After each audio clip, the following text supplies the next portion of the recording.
Salut les gens. Comme récemment j'ai été embêté avec la fabrication du coude d'échappement, trouver les bons, comment dire, les bons angles et compagnie, j'ai trouvé plusieurs techniques pour faire ça en fouillant sur YouTube. Du coup, on tombe sur cette technique qui est comment, la manière empirique en fait. On fait des saignées. Voilà, les saignées sont faites. On commence à plier. Forcément, on est limité. Qu'est-ce qu'on fait? Bah, on continue. Tu refais d'autres saignées. Tu ragrandis ce que tu as fait.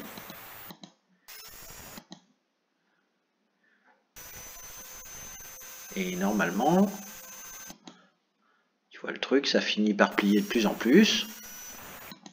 Bon, j'avance.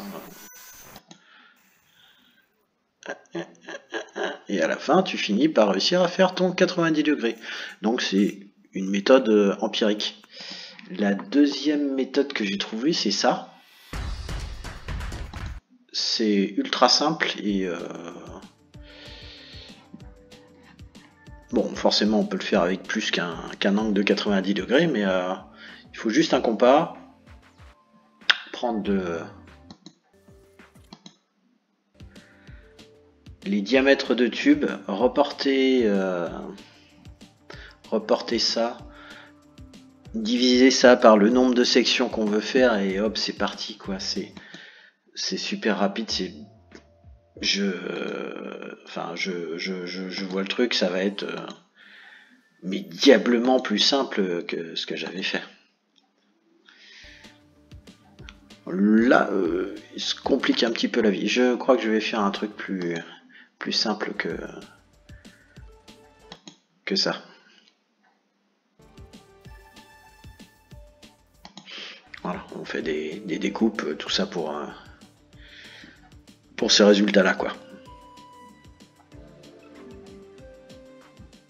Techniques très intéressantes, mais qui ne sont utiles que dans le cadre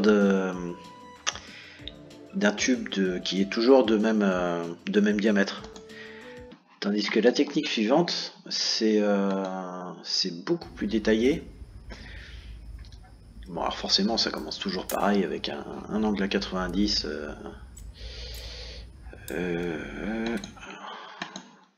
Je vous fais avancer le truc là parce que voilà.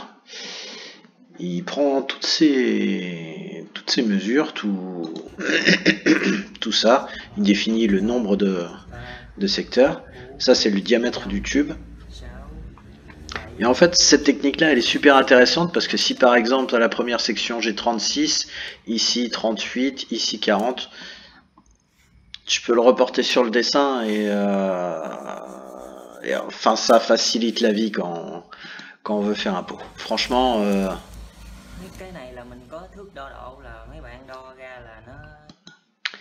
c'est diablement efficace. C'est diablement efficace. Ah oui, il fait aussi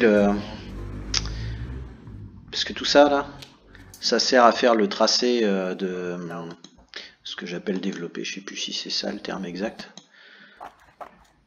Voilà, le 7, c'est celui-ci. Attends, c'est comment déjà? Ah oui, il finit par le côté. Le 1 et le 7. Voilà, ça permet de faire cette forme-là qui est en fait, une fois qu'on replie le papier, ça fait c'est la feuille de tôle qu'il faut avoir, quoi. C'est le profil de feuille de tôle qu'il faut avoir pour faire cet angle-là. Donc, simplissime et ouais, 3 bonnes vidéos. Je vais les mettre en lien dans la description, je pense. Voilà, pour ceux que ça peut intéresser.